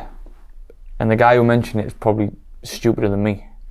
So that's probably why he mentioned it. And we got beat by Akranes, and I scored a penalty. Yeah, and you talked about that. And I put 2 pictures on Instagram the next day saying they don't come back. Just basically celebrating that I scored but we got beat. You don't think about that until after. And if I was a manager and I'd seen that, I'm like, is this guy serious? Do you know what I mean? So but that's just me. Thinking, because some people might not know that, and that's completely wrong. I should never have done that. I should never post the pictures of me scoring a penalty, even though we got beat. That's not right. But obviously I don't think that was the main problem. The problem was I wasn't playing well in Bala. And if you watch the games back, I didn't play well. I'll admit it. I was terrible. But nobody in the team was But nobody did. But don't get me wrong, I was terrible, but I'd scored. And the first goal against Viking was a great goal. Yeah. I don't care what anybody says. If you watch that goal back, it's quick. It's a one-touch, and it's one-touch football between me and Ollie, and it's a great goal. And I felt like I could run in that game. So I didn't think the running and my fitness was a problem. But we weren't playing well, but we scored 3 goals the first game of the season, and we only get a point at home. That's not my fault. That's not my fault, sorry. I can't defend the goal as well, so sorry, that's not my fault. Akri away, I was absolutely horrible, and the thing that annoyed me in Iceland is this centre-back got player of the round, and everyone's like, he pocketed Gary Martin's pocket, and I hate it when they do this, because I'm going to be very honest, if I wanted to, I would rip him apart, but I felt like in that day, my body was terrible, I wasn't confident, I wasn't playing well, and I was appalling that day. I was the worst player on the pitch, and I'll hold my hands up, and I was horrible. And then Akron's game, I wasn't good as well, but this system was, I think you always wanted me to come to feet, and I'm not like that. Don't sign a player who you know is not like that. You sign me, you knew what I do, and then to say I don't fit the system is, I think it's a cheap way out, but it made sense. I wasn't playing well, and the team wasn't playing well, but that's not just down to your striker. You pick a team. If you have a striker, then you need someone to help him. You can't just expect me to do it. And like guys were saying that me, Kai and Emil, we hate each other, we play like you hate each other. Me and Kai are very good friends. This is just absolute nonsense. And like I said, we were unlucky that Andri wasn't fit, Kitty Frey wasn't fit, Ollie Kelly wasn't fit. Because I felt if Andri had been fit, because Andri is unbelievable, Siggy and Kitty, Ollie Kelly, it would have been different for me in Vala. I really do. And I feel like that's why. I think the team selection didn't help me, but I stuck by his decision that I didn't fit the system. People don't understand this, is like, this is nonsense. No, because I agree with him. I was terrible in Bala, first 3 games, but I was scoring. Your striker's job is to score, not make the team, everybody play better. I think Patrick does that the way he plays. Yeah. But Ole must have known when he signed you, because he's watched you a lot and tried to sign you a lot, so he must have known what kind of a player you are, so it's a cheap way out. How was it? He tells you that he's going to bring in another striker, and then 2 days later he says you can get the fuck out. Yeah, Sunday I had a meeting with him. He was like, look Gary, you're not playing well. I need to bring in another striker. I said, okay, that's fine. I totally agree with you. And if I didn't agree with him, I would let him know. But I was like, 3 number 6s doesn't help me. So if you want to bring a guy who's coming always to feet till the other guys get fit, your decision, you're the manager, you make these decisions. So, and then I wake up to the news, Gary Martin's leaving Vala. I was like, hang on a minute. I knew we were getting a new striker, but I didn't know I was leaving. And then my phone just got blown up, and I think it got bigger than people expected. It went a lot bigger than people expected. And it just went and kept getting momentum and momentum and momentum, and it come to a point where there was no return. But at the end of the day, he made that decision on his own back to get rid of me. Nobody else, none of the players, none of the board members, Olio is paid to make decisions. He made that decision. It's probably the worst decision he's ever made as a football coach. Because look what went on to happen. And just the days after, when the news broke out, he tells the media that you can leave, and there's, I think it's 2 or 3 days before the window closes, so you got a short time to get your future sorted, and you're locked in the window, and you cannot train with a team. And how was that? This is the only big problem I really have with him. Like I respect him as a coach and as a person. Like I think he's probably a great guy. You could probably have a coffee with him and have a laugh and stuff like this. But this was the thing is he felt I would damage the moral of the team even though I wasn't going to use me. And I'm going to be brutally honest. Me in Vala, he would have had to play me. He had no striker. He would have had to play me. So I think that worked out, that he said, look, I wanted him to leave. Now he's not going to leave. Now I have to play him. I don't care what anybody says. He was not going to put anybody else up front to set from me if I'd have stayed. I don't think he wanted that. So I think that was the only way, was to stop me coming to training, which you're not allowed to do. But I agreed to it because I felt like they beat Filkey, and he's like, Gary, I want you to stay away for the weekend. And I thought, you know what, they're playing FO. I don't want to disrupt the group, and that I agreed to not train because I was looking out for the best interest of the team. And so I stayed away. And people don't know this, that I agreed to stay away, even though I had the right to go to training. I could have went to training. And then they lost to FO, and people don't understand this, when I went to watch them against FO, when I wasn't part of the squad or the group, they wanted me out, I was still celebrating when they scored. And I didn't notice when I turned around, all the board members were behind me. So if they ever tell me that I was never behind that team, it's a complete lie. Because I was sat with Gudjon, Peter and Gully, and they can vouch for me. I stood up and I was celebrating like mad when Oli Kelly scored that header. So I was always behind my teammates 100%, whether I was in the squad or not. And then I think they lost that game, and then it kept going, and I wanted to go back and train so bad. I wanted to go back, and it was like, you're not allowed to train and you have to leave, we're going to come to some agreement to terminate the contract. And I terminated, and off I went. And how is it when obviously you do it at Lokeren and you do it at Valur, where you terminate the contract from where the club wants to do it? You must get a pretty decent payoff just to get out of the door. I just can't speak about that. I really can't speak about it. They told me to leave, we agreed and we settled on it, and that was it. And after that point I wanted to quit, because I felt like, how can you just be treated like this, you know? One time you're so important and all of a sudden you're not. And I went home to England. Now, like I say, I was going to quit, but then the IBV challenge came, which I liked from the moment it came up. And what about just the, how do you say it, all the rumors that went on? Yeah, after where everything is happening, and he says you don't fit the system, and then nobody believes that's the real reason he wanted to get you out, because he knew what kind of player you are. So everybody starts to speculate, oh, Gary does that, oh, yeah, I know. Birkir and Hannes don't want to have him, so Ole just gonna get rid of him, and he's bragging about his salary in the dressing room and putting ridiculous. A bad vibe. How is it to deal with that kind of It's not nice, because it's all nonsense and people believe it. Yeah. Some people actually genuinely believe this stuff. And like I messaged Sherva when he posted this about the salary, and I was like, I've got a good relationship with Sherva. If you want to know the truth, ask me. Don't publish something that's not true. Because if I was ever going to tell my salary, it wouldn't be in euros like you published. It would either be in English or Icelandic. Yeah. So why would you put it out in euros? So you can tell straight away that that's nonsense. And that's what annoyed me, you know, just story after story after story. And I felt sorry for Birkir and Hannes, because they looked really bad in this, and they messaged me both straight away. Like, I didn't even see this news. They messaged me before I'd seen it, and I was like, you know what? There's two ways you can look at this. They're messaging you because they're guilty, or they're messaging you because they're not. And I know Hannes, I played with him a lot. Do I think he would do this? No. Birkir, no. And Bjarni Ólafs, definitely not. Bjarni doesn't even, I spoke about 5 words to Bjarni the whole time, you know, like, he's just a quiet guy, he goes about his business, he's a great guy. When he says something, you listen, because it's Bjarni. And nah, like, I just couldn't believe some of the stories came out, and I was just like, you know what, like, people want a big story, and I thought, you know what, like, the more this goes on, the worse it's going to get. Yeah. And I went to the visa and I told them the situation. I don't think Vala liked that, like, because they told me to do no more interviews after the whole situation. I think that pushed them over the line, because I was sick of just every day reading something different, and it just really annoyed me. Like, if you want the truth, just ask me, because I'll tell you the truth, and that was the truth. He made a decision that I don't fit well in Vala. Do I think if I'd have stayed in Vala, I would have won the Golden Boot and maybe went for the record?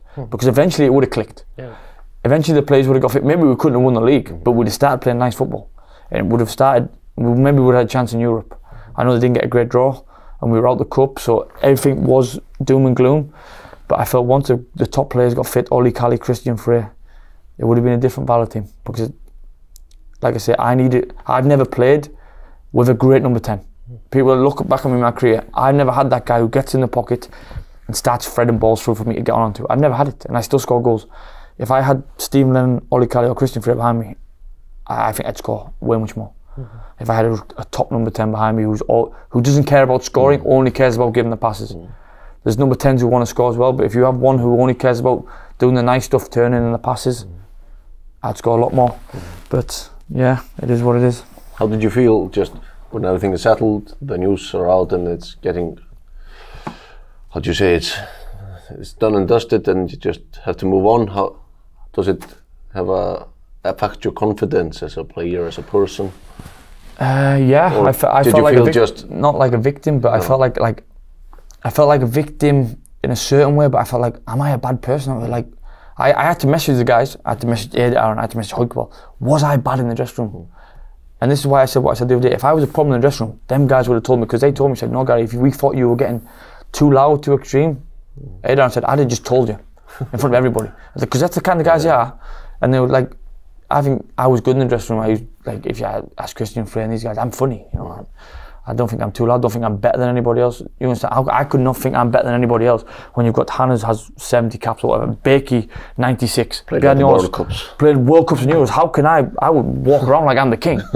Hannah's has saved the penalty from Messi. You know what I mean? They played against the greatest ever. Like, so this is all nonsense, all this stuff that I thought was like, I was hard and difficult because I would never be like that. And yeah, it ruined me a little bit, and that's why I was going to quit. But like, I could have went to Kawakiri and just gone through the season. But your girlfriend didn't want to go there. Yeah, that's apparently, that's, do you know what I mean? That's another reason. Could have went to I was close to going to Haukau. I was close. Yeah. But a lot of things just filtered, and then I felt I'd been better out of Reykjavik. And I had Franksy, Priestley, on the island, Jeffsy, all English guys.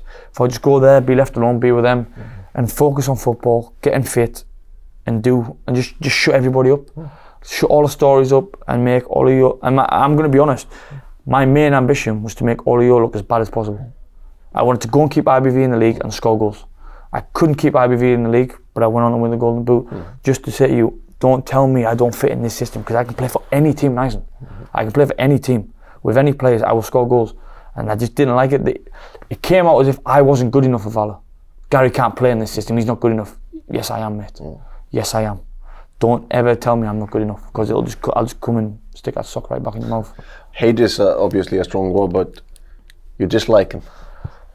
Just be honest. I dislike him because of what he did to me as a human being.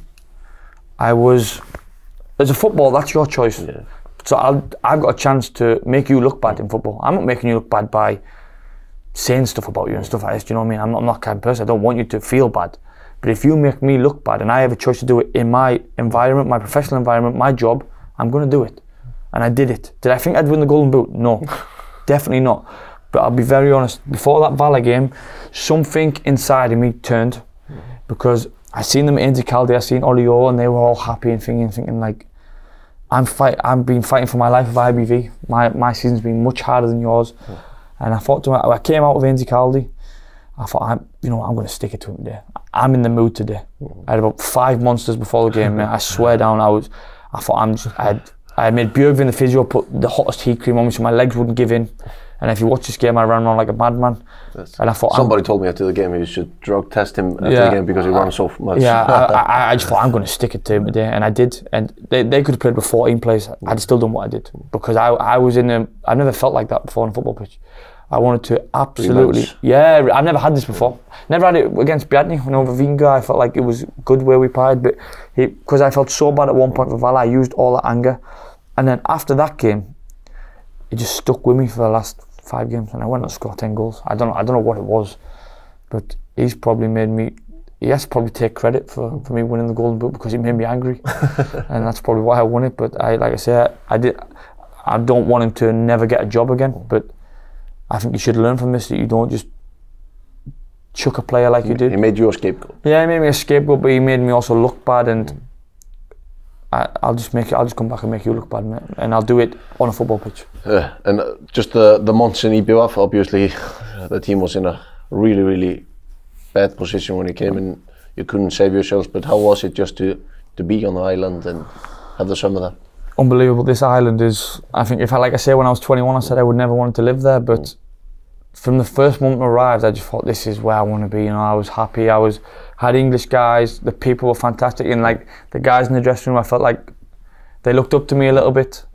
I don't know if you know Aethori, young kid. Like, he's fantastic. I love him. Crazy kid. He's crazy, and he has no respect for me, and I love it. He's like always telling me to shut up, and he's swearing at me, and I love him. You know, kids like this, that they're like a breath of fresh air. You know, they all want to learn and do something. Obviously, I had Pedro, and Pedro was a good coach, but I think what he did was he mentally killed all the players, all the trainings and stuff. And like this team, I will stand by it. This team was better than Grindavik. If we'd have been in the same position Grindavik were to find us in the league, we would have done it, because I felt that these players were just mentally finished. the ability-wise, okay, they're not the best players in Iceland. We're not the best team in Iceland, but we had enough to stay in the league, and I'll stand by that. I'll stand by it. You know, I didn't score 14 goals or 12 goals for IB on my own back. They helped me. Okay, we conceded a lot, but the reason we conceded against 6 against Afro was because of the 3-hour boat journey. Do you know what I mean? If we've never conceded 6 all season. Okay, they conceded 5 at Valor, but Valor at home are a different level. But like I say, it was just great to come in, great to feel like they had a big player. Everybody looked up to me. It was good to be with Franksy and the English lads. I felt like I had a certain level that I had to keep, so everyone would follow. And then Andrew and Jeffsy came in and told me, like, look, you're quite important. Everybody will follow your lead. Obviously, we lost Sindri, the captain, and I didn't want to be captain. I would have liked it, but they gave Vida the captain. I was really happy with that because he's from the island, so he can get on the island boys. I would get on the foreigners, and I think it worked really well. But we just couldn't save ourselves, and I think it was just individual mistakes from concentration and mental. Like the goals against Akranes, like I switched off, but I had 2 guys. The guys didn't look at the paper, and then obviously the guy scored the header. The second one, Siggy makes a stupid penalty. That's just because he's mentally tired of defending all the time. And like I say, I loved the island, every part of it. I didn't win the boot by myself. These players won me the boot, and people will think, no, he's only saying that, but they kept Thomas Mikkelsen out. They kept Hilmer out for me, and they gave me a chance. They only stopped. Lennon only scored 1 from a penalty, and like I said, they're a good group, and they all want to learn and they all want to do well. And there's some good kids on the island who want to get better. And it was the best decision I think I've made in football going to IBV. Because it brought out the best in me, and people thought he's only saying it to go there because if nothing happens, he can put it on the players. They weren't good enough. I'll never disgrace my teammates. I'm part of the team. I went down with them.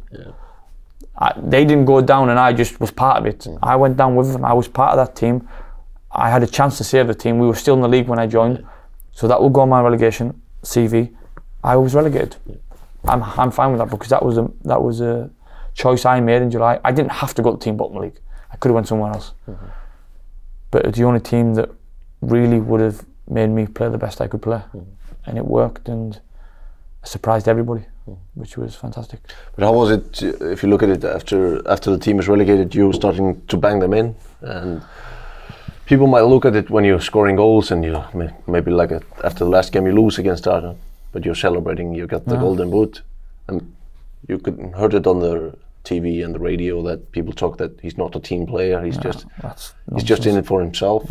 But like you're saying, you went down with him, so it's. And people say that, but you understand. Once we were relegated, you needed to motivate. You have freedom to go. If we'd have been relegated before Akranes in the other games, we'd have still scored lots of goals. And my job is to score goals. IBV pay me to score goals, and I couldn't save them, no. And like people say, I'm not a team player. If I wasn't a team player, I wouldn't have joined. What people think I would join IBV just to go and score goals. You know how difficult, how stupid that sounds. Gary's got in the bottom of the league, who their top goal scorer has 2 goals in 12 games. They don't create many chances, but he's only going there to score goals. That's ludicrous. Nonsense. That's ludicrous. It's nonsense. I'm a team player. I wanted to go and help the team stay up, and I tried. I really did. So the last 3 games.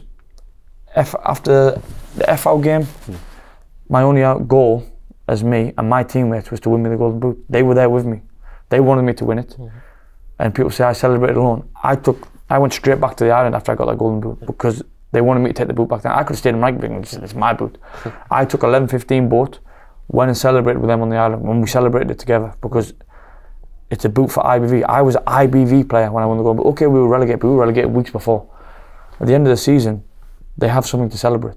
They have the top goal scorer in the country in their team.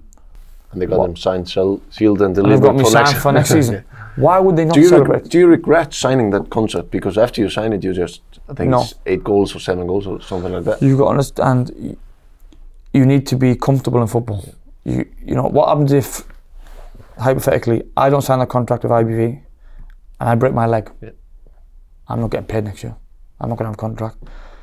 I felt mentally I was finished still in IBV, and they were offering me a good contract to play in the Inner Castle to help them be part of something to go up. If I wasn't a team player, why would I sign that contract to be part of a team to go up? What do you think, I'm going to go to the Newcastle just score 30 goals for myself now? And not go up, like. So I signed it because it was insurance for me. I have a contract for next season.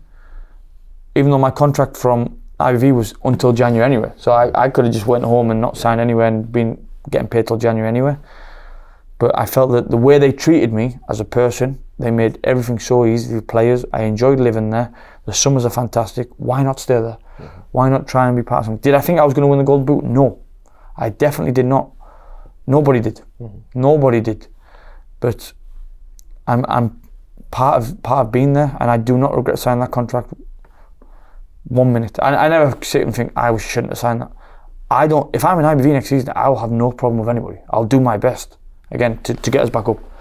I'll probably be even more motivated because I have to get IBV up for my contract to get extended anyway. So, but people don't understand this. But like, no, I don't regret it for 1 minute. Imagine the situation I would be in now if I didn't have a contract with IBV. I could be like I have all the teams I could just pick and choose.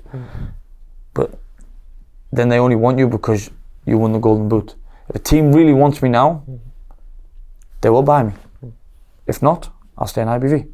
That's how you look at it. EBF have said that you're not for sale for an Icelandic club. Yeah, then that's a decision. Will you try to force a move if? No, I will not force. And you can put this into me. I will not force my way out of IBV. If I think they get a respectable amount of money from abroad, or obviously I want to go abroad and I want to make as much money as possible. It's a short career, and I think that's respectable. If someone offers 2 million, no, you know what I mean. But if someone offers a respectable amount of money, because I was going to go free, I would say yes. I would like to sit down with them, and I want to leave. I don't want to force it and everybody hate each other. But if it's respectable for me and it can change my life, then why not? You know, at the end of the day, I've got 6-7 years left in football. It's a job for me. If not, I'll stay in IBV. And if they don't want to sell me to Icelandic team, that's up to them. I'm not going to say I want to go to Víkingur. I'm going to force a move from IBV to Víkingur. No. If Víkingur go make a good offer or Akranes or whatever, and they say, okay, Gary, we're getting this money for you. We want you to leave. Okay. But I'm not going to walk in and say, if someone makes an offer, I demand to leave. No, I will not do it. I will not demand to leave IBV. I think that's a good last word. Just good to have and hope to see you in Newcastle next year. You will. Yeah, of course, as a player, you don't want to play in Newcastle, but if it's your job and you're paid to do it, you do your job. Football's a job.